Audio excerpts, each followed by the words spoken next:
la continuación de la clase pasada. Les doy un recuerdo muy sencillo en respeto a aquellos que ya vinieron y en favor de quienes no han venido para que entiendan lo que estábamos viendo la clase pasada. Habíamos hablado de la palabra apologética, de todo lo que quiere decir la apologética. La apologética hemos visto que es la defensa de una fe o la defensa de un entendimiento. En este caso, en teología, la defensa de nuestra fe. No es que Dios necesite que alguien lo defienda. El Todopoderoso no necesita que nadie lo defienda. Pero nosotros requerimos de conocer con certeza y con amplitud qué es nuestro Dios, quién es nuestro Dios y defender las razones por las cuales creemos en Él. Dijimos que todos estamos llamados a tener un entendimiento o un contexto apologético en nuestra forma de comunicar a Dios, es decir, de hablar de por qué es cierto nuestro Dios. Decíamos en la cita que les di al principio, en la nota, en la descripción de apologética, en la definición, decíamos que tanto Pablo, Pedro, Judas, los apóstoles eran ejercitados en la apologética, sobre todo en la primera iglesia en la que había que defender de tantas tradiciones. Imagínense que los griegos tenían adoptados dioses egipcios también, y que había un montón de dioses y de creencias, y habían surgido, decíamos, los gnósticos, y ellos estaban en contra del cristianismo, o aplicaban el cristianismo como lo hace ahora, por ejemplo, el Reiki, que toma su energía y con esa cura, y dicen es que esto es como Jesucristo hacía. Entonces, esas mezclas están perturbando la esencia de la palabra de Dios. Entonces, Pablo era un excelente apologista o apologético. Y estamos todos llamados a ser en realidad apologistas delante a las personas a quienes estamos compartiendo.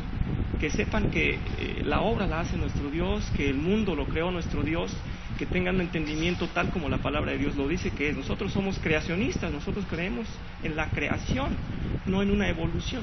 En fin, hay tanto de qué hablar acerca de apologética porque tiene muchas ramas, tanto en la filosofía, en la ciencia, en todos los aspectos está Dios y está presente en una obra indescriptible en realidad, pero tenemos que defenderla si la conocemos cada día mejor. Ese es el propósito de la clase. La vez pasada habíamos hablado de que en la frase que tienen ustedes ahí, yo había puesto en el boletín un muñequito que veía varios horizontes hermosos y decía, Dios, a ver a qué hora te apareces, ¿no? Y le ponía cielos violeta y hermosos y decía, pues no te veo, todavía no te veo, y le pone las estrellas en la noche y no te veo, ¿dónde estás? Y no ve en realidad que, como dice en Romanos 1:20, dice, porque las cosas invisibles de Él, su eterno poder y deidad, se hacen claramente visibles desde la creación del mundo, siendo entendidas por medio de las cosas hechas. Es decir, el hecho de que Él sea invisible para nosotros, incomprensible para nosotros, no quiere decir que no lo podamos apreciar. Lo apreciamos por medio de su hermosa obra y de las obras que hace cada día. Entonces, para el que no es convertido, el que no le ha abierto el Señor los ojos, nunca lo va a ver, ¿no? Eso es. En realidad, eso es lo que decíamos. Después dije también que nuestra fe no es ciega, que una fe ciega es cuando confiamos en alguien a quien no conocemos.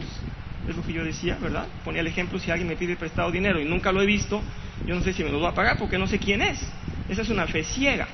Pero si alguien a quien conozco y en quien tengo confianza me pidiera dinero y puedo hacerlo, se lo presto porque confío y lo conozco. Entonces conocemos a un Dios y le amamos grandemente porque le conocemos, no porque pensamos que a lo mejor existe. Como en muchas religiones están pensando que a ver si es cierto que va a funcionar. Nosotros ya tenemos la comprobación en nuestro corazón. Ha habido tantos cambios en nuestras vidas que no podemos estar imaginando a un Dios que no existiera. Por ahí va más o menos la clase, de eso se trató. Vimos cómo el diseño divino es majestuoso. A nivel microscópico tenemos una información de ADN que no se parece a ninguna otra, que no la han podido interpretar completamente, que no la han podido manipular, que esa información, dijimos que si la pusiéramos en libros, la pila de libros llegaría más lejos que de aquí a la luna, muchas veces más lejos que de aquí a la luna. Entonces, simplemente información del ADN. Entonces es asombroso lo que el Señor ha dejado como un sello y una característica específica de que hay un ordenador, un creador, alguien que estuvo al pendiente de cada cosa del universo. Es hermoso. Bien, decíamos que no es posible que la materia por sí misma haya tenido o haya desarrollado un sentido religioso, que la materia no puede dar vida, que nuestras vidas no podrían tener un sentido moral por sí mismas, es decir, nada más porque unas moléculas se juntaron, después de pronto ya pensaron lo que es bueno y lo que es malo y tuvieron una educación moral. No es posible. Decíamos que todas de ellos las había hecho nuestro Dios. En fin, a grandes rasgos habíamos hecho ese camino. Les sugiero que vayan, no sé en cuanto a su texto qué página es, pero teníamos ejemplos de vidas transformadas. Habíamos visto los vikingos, ¿recuerdan? De la página 2 o la página 3 ya. No, incluso debe ser la página 4, es decir, la segunda hoja, al final, página 4. Díganme si estoy bien en la hoja de ustedes. ¿Sí? ¿4? Vidas transformadas, página 2 o página... Ay, no sé dónde está. ¿Estoy bien? Hoja 2, página 4. Estaba bien yo entonces. Bueno, decíamos, si leen conmigo, retomamos eso, vidas transformadas, por favor. Dice, otra evidencia contundente de la existencia de Dios la brindan los innumerables testimonios de vidas transformadas por el Evangelio del Señor Jesucristo. No es imposible encontrar ateos que lleven una vida más o menos moral, pero podemos siempre retar a los escépticos para que nos busquen ejemplos de vidas destruidas que hayan sido transformadas y rescatadas por el ateísmo. ¿Sí? Aunque los creyentes siempre debemos esforzarnos por mostrar el poder y la gracia de Dios en la santificación de nuestras propias vidas, a continuación resumimos algunos de los incontables ejemplos de la obra redentora de Dios a través del mundo entero y de la historia humana. Lo que acabo de decir arriba lo voy a resaltar porque hubo comentarios después de mi clase y me parece interesante. Yo digo aquí que aunque haya ateos que tienen una moralidad y que aparentemente son buenos a la sociedad, yo dije, y dice aquí, nadie puede decir que después de que su vida estaba destruida o deshecha, al hacerse ateo, al abandonar a Dios, al dejar de creer en Dios, haya habido una transformación preciosa. Lo que podemos decir nosotros con Cristo, es decir, mi vida estaba hundida, mi vida estaba deshecha, no tenía sentido, estaba en un hoyo, conozco a Jesucristo y me sacó de ahí, y tengo una transformación. El ateo no puede decir, estaba tan mal que cuando dije Dios no existe, ahora, sí puede pasar una cuestión en el aspecto religioso. Yo recuerdo, cuando me fui a vivir a Europa, el hecho de dejar las tradiciones, el hecho de desprenderme de las tradiciones, porque mi familia era muy católica, de los rosarios, las idas a misa con los abuelitos, y a fuerzas vas, y yo me leía el rosario, yo guiaba el rosario. Entonces, el hecho de desprenderse de una tradición, obviamente es liberación. Entonces yo cuando llegué a un país de primer mundo en donde nadie es religioso y todo el mundo, el humanismo, el hedonismo, la felicidad, todo funciona, todo está bien, limpio, yo dije, ¿para qué me servía Dios? En mi entendimiento religioso, en mi concepto religioso. Entonces sí dije, wow, qué liberación de la religión como un lastre, ¿verdad? Pero no de Dios, al contrario, cuando después de viajar daba vueltas mi vida y no tenía sentido y conocí al Señor, wow, no busco más, esto es lo que quería en mi vida, a eso voy. La transformación de Dios no se parece a ninguna otra. Entonces ningún ateo puede decir, cuando dejé de creer en Dios, realmente, quien ha probado en realidad de Dios, no quiere abandonarlo, nunca. Alguien puede decir, es que yo iba a la iglesia cristiana, pero cuando dejé de ir me sentí mejor. Sí, porque nunca gustaste en realidad en el corazón, porque no tuviste al Señor en tu corazón, ibas de una forma religiosa, ¿verdad? Eso es lo que se refiere a esta nota. Bien, vamos a ver qué transformaciones hubo en las tribus salvajes. Dice, los vikingos, estos feroces aventureros y saqueadores, aterrorizaron una porción considerable de Europa durante los siglos 9 y 10. Estos antepasados de los escandinavos solo detuvieron sus saqueos cuando el Evangelio de Cristo penetró en sus corazones. Virtualmente todos los noruegos, daneses, suecos y aún muchos británicos son descendientes de estos fieros guerreros. Adoptaron el cristianismo como ley y prohibieron sus antiguas prácticas, incluyendo la magia negra, la esclavitud y la poligamia. Pues eso es una transformación enorme, ¿verdad? Tremendos navegantes, aún en los fríos escandinavos, pero se convirtieron. Vamos a ver otro ejemplo, los ibos de Calabar en África. finales del siglo XIX, estos eran aproximadamente 4 millones de feroces caníbales, y aún los soldados del gobierno les temían. Por medio de la labor de una misionera escocesa, Mary Slessor, Dios abrió los corazones de estos salvajes y millares se convirtieron al cristianismo y abandonaron sus costumbres degradantes, que incluían la brujería, y el alcoholismo y el infanticidio. Bueno, pues está impresionante, porque ¿quién va a enseñarle a un indio bruto que se come humanos y acercársele y tratar con ellos? Hay un libro muy bueno que me compartió una vez el pastor, el hombre del sombrero de paja, ¿verdad? Que es de piel de paja. El sombrero era de piel. El hombre del sombrero de piel. Gracias. Y habla de transformaciones en África asombrosas. Incluso hay quienes se transforman y después de transformarse le ponen el ejemplo a los predicadores, y es que es obra del Señor. No puede ser, no puede haber otra explicación. Es hermosísimo. Decíamos entonces como nota que los caníbales sí los puede haber vegetarianos, ¿verdad? Comen palmas y plantas, las palmas de las manos, las plantas de los pies. Vamos al número 3, los Aucas del Ecuador. Esta era una tribu salvaje y brutal en pleno siglo XX. No acostumbraban dejar vivo a nadie que penetrara en sus territorios. 5 misioneros cristianos hicieron un plan para llevarles el Evangelio de Cristo y fueron asesinados por los Aucas. Sin embargo, Dios obró de una forma extraordinaria a través de la labor de una de las viudas de los misioneros y la hermana de otro de ellos.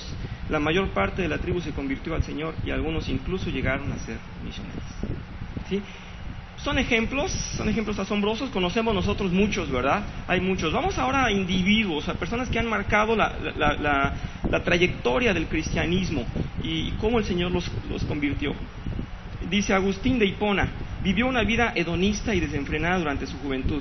Se convirtió a los 32 años y llegó a ser uno de los más grandes pensadores, escritores y teólogos de la historia.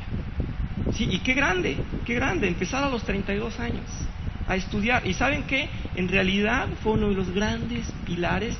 Yo lo he puesto en algunas notas por ahí en los boletines. Sus notas son hermosas, de un convencimiento, de un espíritu de Dios grandísimo.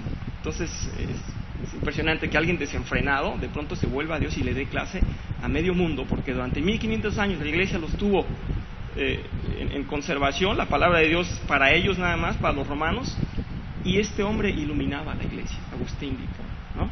San Agustín es nombrado, es conocido así. John Newton se dedicaba al comercio de esclavos, se convirtió a Cristo en medio de una violenta tempestad en el mar, abandonó su profesión anterior y llegó a ser pastor.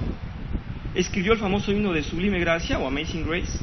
Fue un gran apoyo para William Wilberforce, el cristiano evangélico que luchó por años hasta conseguir la abolición de la esclavitud en Inglaterra. O sea, de ese tamaño es la conversión del Señor.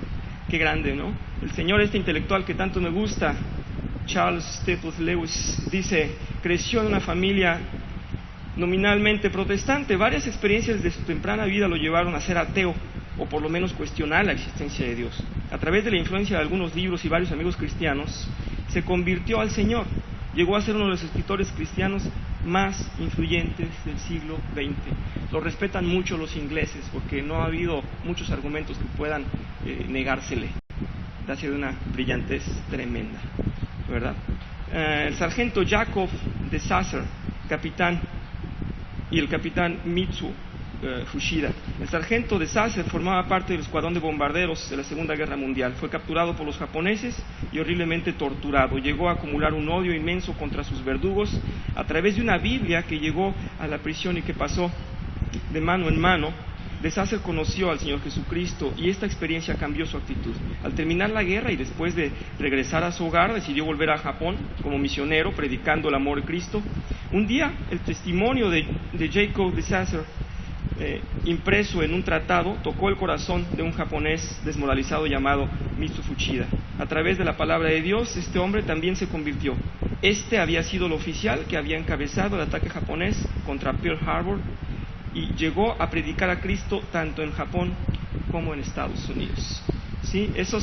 Nos deleitamos con estas vidas transformadas, ¿verdad? Igual que con la nuestra, que que tal vez no da muchos ejemplos, pero que está influyendo en nuestra sociedad también, a nuestro.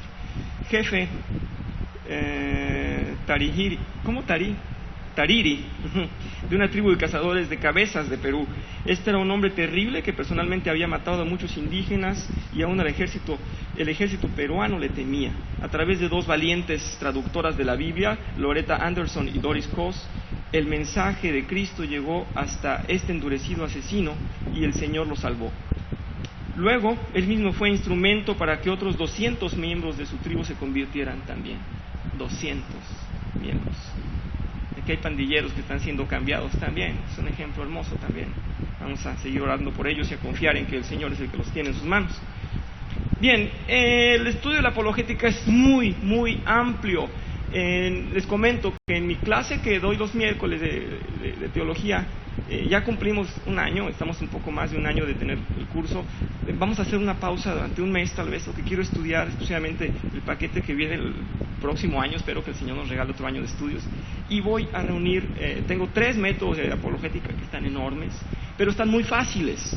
Entonces me gustaría hacer una recopilación. Y los invito a quienes quieran tomar el curso de apologética, que a lo mejor nos dura un mes o 2, pero es muy detallado y es bíblico 100%. Es mucho material, pero quiero ordenarlo para hacerlo cada vez más fácil.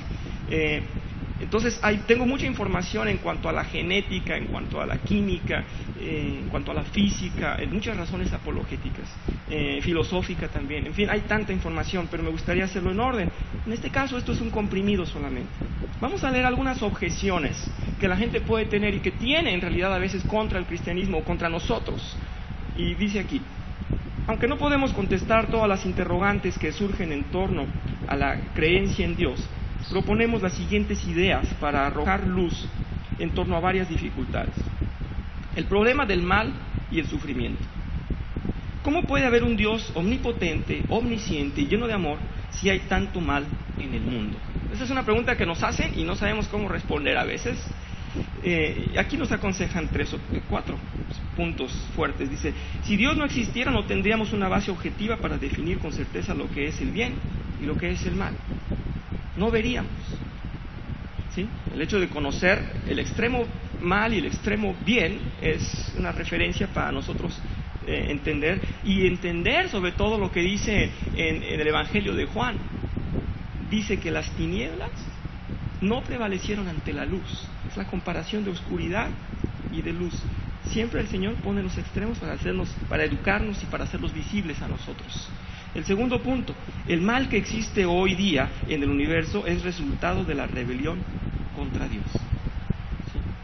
Alguna vez me mandaron una carta el año pasado, antepasado, diciendo que por qué en los países estos del Caribe había habido tanta destrucción. No recuerdo el país, que hubo tanta... Haití. Me decían: ¿dónde está tu Dios? Y no sé cuánto, una nota muy agresiva. Y dije: bueno, ¿y cuándo ellos se inclinaron a Dios? ¿Cuándo ellos se inclinaron a Dios? La mitad eran brujos, ¿no? Entonces, no quiero decir que Dios esté jugando a las guerritas, pero Dios tiene un plan perfecto y un diseño perfecto en su obra, en que Él va definitivamente a tomar justicia. Y tenemos que responder que ellos se han alejado de Dios, ellos no han dado la cara a Dios. El número 3: Dios tiene el poder y el propósito de erradicar el mal y el sufrimiento, y así lo hará. Aquellos que pongan su fe en Él disfrutarán de esa realidad al concluir esta breve existencia actual. Es una verdad. Sí, díganme.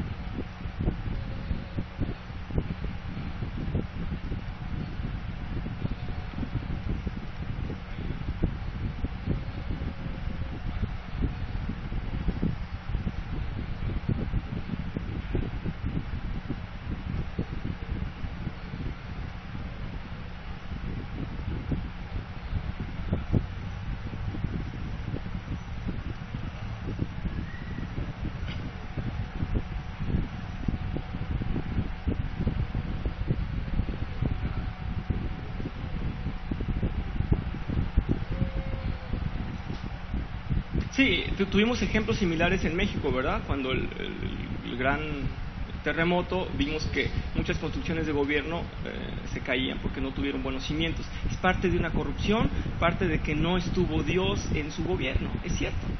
Es el origen, lo entiendo, pastor, muchas gracias. El punto número 4 dice: Dios tiene el poder y la sabiduría para sacar bendiciones de grandes males. El mejor ejemplo es la cruz de Cristo. Bien, pues cuando tenemos a Dios decimos que todas las cosas son para bien, ¿verdad? Entonces a cualquier mal le podemos ver el bien que Dios tiene ahí, en medio, ahí oculto a veces. Y bueno, esa es otra visión la que tenemos. Son solamente algunos puntos de defensa de nuestra fe, no defensa de Dios, defensa de nuestra fe. Bien, algunos dicen que los que creen en Dios son peores personas que los ateos. Esa es una frase que luego nos ataca. Y a mí me da pena, les voy a ser sincero, me da mucha pena que muchos pastores, muchos predicadores, se doblan. Entonces educan a su pueblo de una forma moral, pórtate bien, tienes que ser mejor, pórtate bien. Dios no es nada más moral. La moral es un resultado, es una resultante del efecto de Dios en nuestras vidas. La visión de Dios es mucho más grande. A veces me da pena, digo, esos pastores, porque en sus clases a veces son nada más moral, y pórtate bien, educa a tu hijo, pórtate bien. El sentido bíblico es mucho más allá. Conocer la verdad de Dios es de más disciplina, de más coraje, de más fuerza. Y somos muy fácil atacados por quienes pretenden una mejor moral. Entonces, a nivel moral nos puede ganar un testigo de Jehová, nos puede ganar los alcohólicos anónimos, o alguien que ha tenido una superescuela para tener un orden moral simplemente, pero Dios es más que eso. Todo lo que hacemos le honra, todo lo que soñamos es estar con Él, todo lo que anhelamos es alabarle. Eso no va en la moral, ¿verdad? Entonces, es mucho más profundo el cristianismo. Vamos a ver cómo podemos responder con algunos puntos esta frase. Dice: primero debemos distinguir entre los verdaderos creyentes y los falsos profesantes. Muchos dicen ser cristianos y lo son solo de palabra, no en el corazón. Esa es una respuesta. El Evangelio del Señor Jesucristo ha transformado a incontables individuos y sociedades. Preguntemos a los ateos si pueden presentar testimonios semejantes. Pues no, ¿verdad? Que me digan, mira, aquel pueblo, desde que son ateos, el pueblo próspero, ¿verdad? En cuestión, más allá de la moral, estoy hablando yo, porque sabemos que la Babilonia fue de mucho progreso, que no tenían a Dios y pensaban solamente en la humanidad, pero estamos hablando espiritualmente y moralmente. La moral de Babilonia estaba muerta, era un desastre, ¿verdad? Muy bien, la vida de los verdaderos creyentes también tiene deficiencias, pero aún esas vidas imperfectas muestran señales de transformación por la gracia de Dios. Es necesario comprender que el convertido vive un proceso de santificación, el cual no será terminado en esta vida. Y sobre todo, no debemos basar nuestra fe en los hombres, sino en la palabra de Dios. Yo no sé si les ha pasado a ustedes, a mí me ha pasado y da pena que causemos esa impresión. Me han dicho, oye, ¿conoces a fulano? ¿Cómo no? Va en mi iglesia, es un hermano. Fulano va a tu iglesia, no hombre, no sabes lo que le conozco. Todo lo que yo sé, ¿cómo puede ir a tu iglesia? Bueno, somos humanos. Tenemos un ejemplo que venimos arrastrando de años. Estamos cambiando poco a poco. No me va a hacer dudar que aquel es hijo de Dios. Yo no dudo que ninguno de los que están aquí están tocados por la gracia del Señor. No veo en ninguno de nosotros, con todo respeto, y menos en mí, un ejemplo brillante y puro. En ninguno. Ojo, aquellos que están esperando que el pastor, quien quiera que sea allá arriba, sea el perfecto. Y lo lamento por quienes lo han estado esperando tantos años. El pastor perfecto y el maestro perfecto es Jesucristo. Entonces estamos esperando ver que la esencia de cada uno sea intachable. No, en ningún momento en la palabra de Dios dice que terminamos ya nuestra santificación. Apenas la estamos empezando. Apenas la estamos iniciando. ¿Fulano está en tu iglesia? Sí. ¿Es hijo de Dios? Yo creo que sí. Pero está creciendo igual que yo. Igual que yo. Esa es la verdad. Entonces no les hagamos caso a los que tienen mejor moral. Es el amor a Dios el que nos va en realidad a ser auténticos cristianos. Es lo que ve el Señor en nosotros. ¿Sí? Es importante.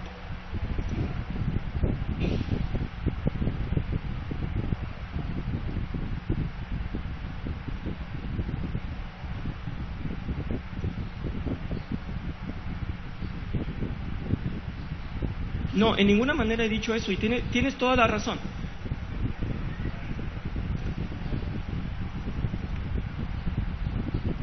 No, yo no estoy diciendo que seamos tolerantes al pecado, estoy diciendo que ninguno de nosotros es totalmente un ejemplo puro, ¿no?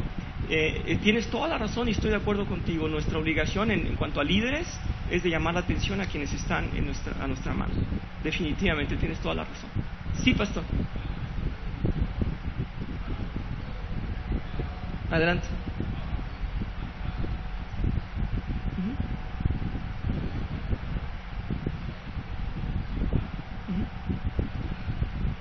Estoy de acuerdo, pastor. Lo único...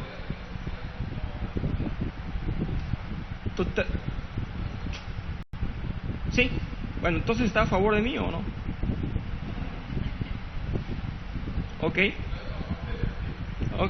No, entonces estamos de acuerdo. Gracias.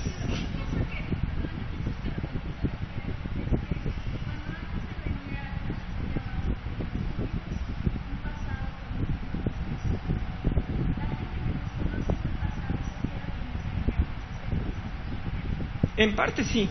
Quiero escuchar a la hermana Vicky, sí.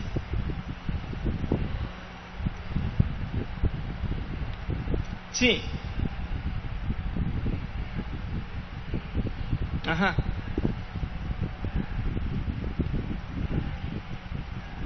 Sí.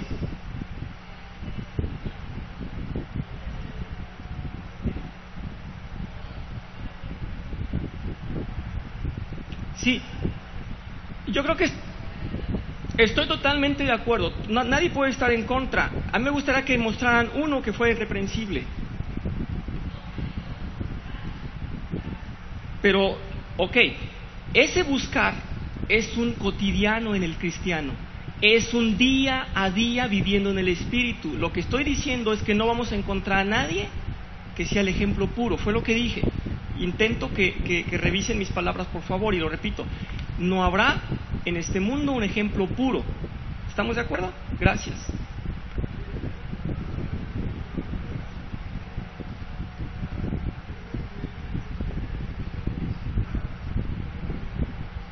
Exacto. Estamos en el intento diario y para allá vamos.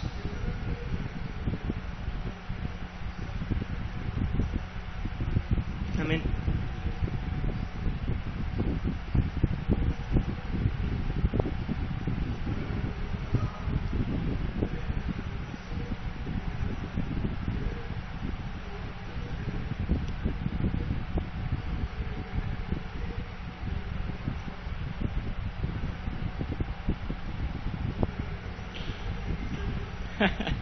Ok, está muy bien.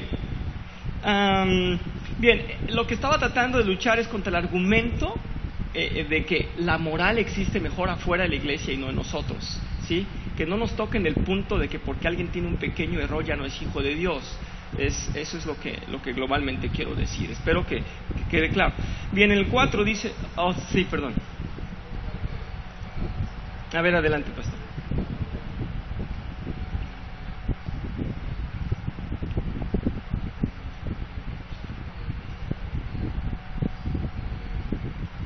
Sí, particularmente los libros pastorales dicen.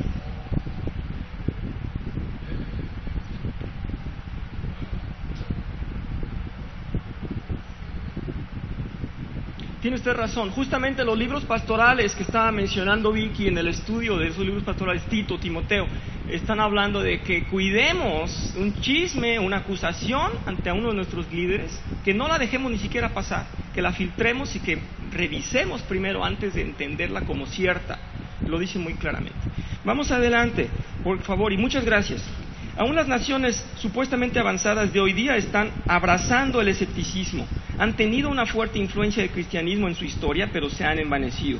Esto nos muestra que en realidad el número de convertidos en tales sociedades era mínimo o no se mantuvo en las nuevas generaciones. También debemos cuestionar su nivel de desarrollo en el campo espiritual, cuando analizamos sus tasas de suicidio, inseguridad y otros patrones de comportamiento. Puse un dibujito en el boletín en el cual el ateísmo está en contra del cristianismo y tiene como gloria y como su victoria tiene la defensa de la homosexualidad, defender el divorcio, la igualdad de la mujer en cuanto a autoridad en la pareja, en fin, una serie de cosas que tiene nuestro mundo el día de hoy ya invadiéndonos. El 5, el ateísmo coherente debe reconocer que la vida y la moral realmente carecen de significado. Es lo que estaba yo diciendo. No nos engaña por eso que los más grandes genocidios han sido cometidos por ateos no nos extraña por eso que los más grandes genocidios han sido cometidos por ateos o por personas que han abrazado el evolucionismo, como Mao, Stalin y Hitler. Bien, a ver si me da tiempo lo siguiente, que es muy extenso. Dicen que la fe en Dios se opone a la ciencia. Wow, tengo material de sobra para atacar esto, pero puse un resumen. 1. La fe en Dios no se opone a la ciencia, tan solo se opone a las distorsiones introducidas en la ciencia por los científicos ateos. También, lamentablemente, algunas interpretaciones erróneas de las Sagradas Escrituras han sido a veces presentadas como argumentos en contra de posturas científicas. Entonces no han sido bien presentadas. El número 2, muchas de las ciencias modernas fueron desarrolladas con fuertes contribuciones de hombres que creían en Dios, tales como Newton, Kepler, Pasteur y Pascal. Dios ha sido quien ha dado a los hombres el conocimiento. Es asombroso descubrir de qué manera la palabra de Dios nos da tanta información importante y diversa. La sabiduría expresada en la Biblia es incomparable ante cualquier otro libro. Veamos algunos ejemplos de conocimiento tomado de las Escrituras que nos comprueban lo firme de su sabiduría. Y en algunos casos vemos que el hombre tardó muchos años para descubrir por sus medios lo que ya estaba dicho en los libros bíblicos. Aquí la lista de algunos ejemplos que sustentan lo antes dicho. La voy a decir un poco rápida, pero es impresionante. Tomen en cuenta esto que acabamos de decir. La Biblia ya había anunciado cosas que la ciencia o el hombre tardó años en entender. La redondez de la tierra, fíjense, Isaías 40:22. No sé en qué año fue cuando, si Galileo o Copérnico estaban discutiendo y siendo apresados por el Papa y siendo retados por la Iglesia, etcétera. Pero muchos años antes de Cristo, ya había dicho Isaías en este versículo, dice, hablando de Dios, dice, Él está sentado sobre el círculo de la tierra, dice en la Reina Valera. En la Biblia de las Américas dice, Él está sentado sobre la redondez de la tierra. En otras versiones dice sobre la bóveda. Ya sabía el Hijo de Dios, ya sabía Isaías que la tierra era redonda, ¿sí? Y fue discutido muchos años antes y fue penado después. Entonces no habían leído las Escrituras los sabios de los primeros siglos después de Cristo. Dice el número 2, la incomprensible extensión del universo sideral. En Isaías 55:9 dice, porque mis pensamientos no son los de ustedes, ni sus caminos son los míos, afirma el Señor. Y dice aquí, mis caminos y mis pensamientos son más altos que los de ustedes y más altos que los cielos sobre la tierra. Cuando hablamos de la morada de Dios, cuando hablamos del lugar en donde mora Dios, ¿alguien me puede decir en dónde mora Dios? ¿No? ¿Código postal? No. ¿Teléfono? Tampoco. Lo que puedo saber es que mora en el tercer cielo. El primer cielo es el que alcanzamos a ver, que tiene límites ante nuestros ojos a simple vista. El segundo cielo es de ahí al resto del universo, que dicen los científicos que es infinito. Dios dice que no es infinito. Entonces, hasta donde termina nuestra atmósfera es el primer cielo. Contemplamos con sus astros y todo. El segundo cielo es el espacio, que llamamos espacio. Está la luna, los demás planetas fuera de nuestra atmósfera. Y el tercer cielo es la morada de Dios. Él mora en el tercer cielo. Entonces ya estaba anunciado desde antes, ¿sí? Algún día voy a dar un estudio acerca de esto, porque el Señor me ha dado mucho entendimiento en estudios de ese punto, en dónde está la casa de Dios y a dónde estará la nueva Jerusalén, de dónde vendrá, porque hay quienes dicen que será en este mundo. Yo no estoy totalmente de acuerdo, ¿no? Entonces, yo no pienso en la reconstitución de este mundo, porque Juan dice, y vi un nuevo cielo, una nueva tierra, porque los primeros ya pasaron. Está muy claro, pero vamos a leerlo después en otro estudio. El siguiente dice, la ley de la conservación de la masa y la energía. En segunda de Pedro dice, y ahora, por esa misma palabra, el cielo y la tierra están guardados para el fuego. Dice el Señor que los tendrá reservados para el consumir.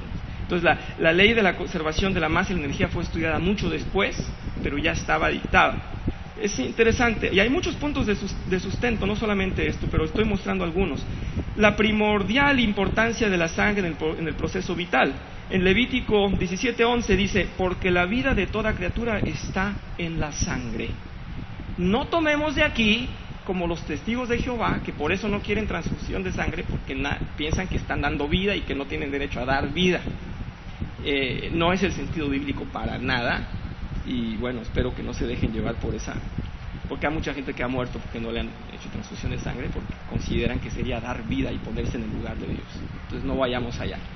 Bien, dice aquí, la circulación del viento soplando en caminos circulares. En Eclesiastés 1:6 dice, dirigiéndose al sur o girando hacia el norte sin cesar, va girando el viento para de nuevo volver a girar. Fíjense que enseguida dice, el aire tiene peso y dirección. En Job, dice, cuando él establecía la tierra del universo, estoy leyendo muy mal y muy rápido, cuando él establecía la fuerza del viento y determinaba el volumen de las aguas, cuando dictaba el decreto para las lluvias y la ruta de las tormentas, miró entonces a la sabiduría y ponderó su valor, la puso a prueba y la confirmó. La ruta de las tormentas fue estudiada mucho antes y ya estaba en Job. Quiero hablar de Job un poquito rápido, pero saben que es uno de los libros más antiguos de la Biblia. Está dentro del grupo de los libros sapiensales o los libros de sabiduría, y también hace parte del grupo de los libros poéticos, igual que los salmos, y tienen una sabiduría tremenda, nos podemos deleitar. El campo gravitacional, dice en Job, Dios extiende el cielo sobre el vacío y sobre la nada tiene suspendida la tierra. ¿Cómo es posible que contemporáneos pensaban que había un atlas deteniéndola? ¿Recuerdan? Contemporáneos. Busquen en la historia y vamos a ver, contemporáneos. Es asombroso que la Biblia tenía toda esta verdad. El universo ha sido puesto por Dios y lo ha extendido como un manto. Aquí tengo un montón de citas, voy a leer 2 o 3, pero están preciosas. En Job dice, Él se basta para extender los cielos. Y adelante en el Salmo 104 dice, te cubres de luz como con un manto, dice, cuando extiendes los cielos como un velo. En Isaías 42 dice, Él creó y desplegó, o sea, desdobló los cielos, los extendió. Es la forma poética de hablar, y es la realidad. Dice aquí, el Señor mismo dice, yo desplegué los cielos y expandí la tierra. ¿Quién estaba conmigo? Le dice a Isaías. También le dice a Job, ¿quién estuvo conmigo y me dio consejo para saber a quién yo voy a atender? Que yo todo lo sé, dice el Señor. Bien, esas citas son hermosas. Vamos adelante, si les parece, al siguiente punto. El universo se acabará o desgastará, dice aquí, tal como una segunda ley, como lo dice la segunda ley de la termodinámica, y dice, pero Dios permanecerá, ¿sí? Ellos perecerán, dice, pero tú permanecerás. Todos ellos se desgastarán como un vestido, dice en el Salmo 102. Quiero hacer la nota. Acabamos de decir primero que había la preservación de la materia y luego estamos diciendo que se va a consumir. No es una contradicción. Saben ustedes que nosotros estamos transformando la materia porque la ley de la materia dice que no ni se crea ni se destruye sino se transforma. Nosotros la estamos transformando, la estamos haciendo nociva, ¿verdad? La estamos quemando, estamos alterando nuestra atmósfera, pero ahí está. Lo que el Señor va a hacer con nosotros es pasar justamente por fuego todas las cosas y Él lo va a quemar todo, ¿verdad? Su palabra lo dice. Entonces está sucediendo lo que el Señor dice. Todo va a ser pasado por fuego. Es impresionante. Cuando uno lee la ciencia junto con la Biblia, es impresionante la luz que nos puede dar, ¿sí? Dice, cada estrella es diferente. En 1 Corintios dice, cada estrella tiene su propio brillo. Las Pléyades y Orión gravitatoriamente atan grupos de estrellas. Eso ya lo dijo en Job. Habla exactamente de las Pléyades. Quiero terminar ya, no voy a decir todas las citas, pero ustedes tienen ahí las notas para que ustedes los lean. Quiero terminar, no sé qué tengo para ustedes al final de todo esto. Ok, No sé si tienen ustedes por ahí anotada, una de las últimas dice las corrientes oceánicas del mar. Esta es bien interesante. ¿Sí? ¿Las tienen? Y estamos en Salmos 8, ¿verdad? Voy a leer eso. Cuando contemplo tus cielos, obra de tus dedos, vean qué hermoso, obra de tus dedos, la luna y las estrellas que ahí fijaste, me pregunto, ¿qué es el hombre para que en él pienses? ¿Qué es el ser humano para que lo tomes en cuenta? Pues lo hiciste poco menor que un dios y lo coronaste de gloria y de honra, lo entronizaste sobre la obra de tus manos, todo lo sometiste a su dominio, todas las ovejas, todos los bueyes, todos los animales del campo, las aves del cielo, los peces del mar y todo lo que surca los senderos del mar. Entonces podríamos decir, Salomón o David aquí se equivocaron porque no hay senderos en el mar. Yo un día le pregunté a los pescadores si tomaban una carretera, un rumbo en el mar. Ellos tienen un rumbo, pero yo no sabía que existían senderos en el mar. Voy a explicar esto. ¿Alguien vio la película de Kon-Tiki? No. Fíjense que yo, la vez pasada les comentaba que había visitado Noruega. Estuve en Oslo, en un museo en Oslo, y decía Kon-Tiki. Y la amiga que venía conmigo dijo, vamos a entrar a Kon-Tiki, imagínate el museo de Kon-Tiki. Y entramos, había una balsa enorme, como la mitad de la iglesia, con lazos y cajas. En realidad, Kon-Tiki es el nombre de una embarcación de un señor que se llamaba Thor Heyerdahl, que en realidad él estudió las corrientes del mar y comprobó con esa expedición de 6 personas, sustentados por la NASA y bueno, un montón de apoyo que tuvo, una camarita de mar ahí en 1947, y sin remos y sin ninguna otra fuerza dejaron que la balsa los llevara desde Perú hasta la Polinesia para comprobar que había una ruta del mar, una corriente que no fallaba, que ahí está, sigue circulando. Todas las corrientes en el mar tienen un sentido y no cambian. Puede haber tornados, puede haber vientos que alteran un poco por un tiempo, pero las corrientes están bien delineadas. Este señor tomó no sé cuántos años para demostrárselo al mundo y ya estaba en los Salmos. Es muy interesante, ya estaba escrito en los Salmos. Entonces, cuando yo estaba viendo el museo aquel, todo que el estudio de las corrientes, cómo es que los aborígenes llegaron desde Perú hasta las islas, pues se dejaron guiar por la corriente. Y yo dije, yo creo que ya el Señor tenía desde mucho antes esto. Dice mi amiga, pero ¿cómo crees si lo descubrieron en 1947? Pues el Señor ya tenía hechas sus rutas en el mar, lo siento, él ya estaba ahí. A la hora la película está muy de moda, pero bueno, tardaron años en hacerla también para poder mostrar lo que el Señor ya tenía en su obra. El Señor nos habla aquí de las enfermedades contagiosas. Dice que en el Levítico dice que aquel que está impuro tiene que cubrirse e ir gritando impuro, impuro, impuro, impuro, impuro, para que nadie se acercara y nadie se contaminara. Y bueno, tantas cosas que nos dice el Señor que son en realidad de reírnos de que ya estaban antes. Cuando van al baño, dice, cuando vayas al baño toma tu instrumento, llevarás una pala, la limpias y le tapas, porque al Señor no le gusta la suciedad. Está muy claro. Lean por favor todas las citas que les dejé en su casa. Y bueno, al final les puse dos citas. En Hebreos 11:3 dice, por la fe entendemos que el universo fue fundado por la palabra de Dios, de modo que las cosas que se ven fueron hechas de las cosas que no se veían. Vemos cómo Dios ha creado el mundo de la nada, de lo invisible. Dios da a sus hijos la sabiduría y el reposo en el entendimiento de que todo ha sido creado por Él.